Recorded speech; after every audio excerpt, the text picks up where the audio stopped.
been a picture-perfect weekend out there these last couple of days with plenty of sunshine and pretty comfortable conditions to go along with it too. And that's what we're getting as we head through this evening right now as well. A mainly clear sky, a couple of clouds overhead, but comfortable. Manchester sitting at 83, 75 in Dublin, Plymouth at 82, 76 in Littleton. Just a really pleasant feel all around in both the temperature and in that lower humidity too. Dew points are down in the 50s across the state. That is a really comfortable air mass, and that's going to change as we head through the next couple of days. It'll still be relatively comfortable tomorrow, but the heat starts to build by Tuesday. That humidity is soaring in addition to the heat, so really uncomfortable on Tuesday. Still a muggy feel Wednesday, but the humidity fades into Thursday, turning more comfortable again and a little cooler by the end of the week. In the meantime, high pressure in control for us this weekend. That's been giving us these quiet conditions and that pleasant feel.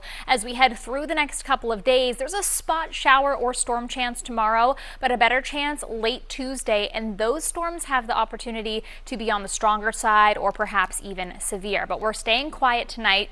And then most of tomorrow. The severe risk for Tuesday in northern parts of the state right now at a 2 out of 5. So heads up if you have any plans, if you're going to be up in the mountains at all, if you're planning on heading north, you're going to want to keep an eye to the sky that day. And anywhere in the state in this green that you see, that's a level 1 out of 5.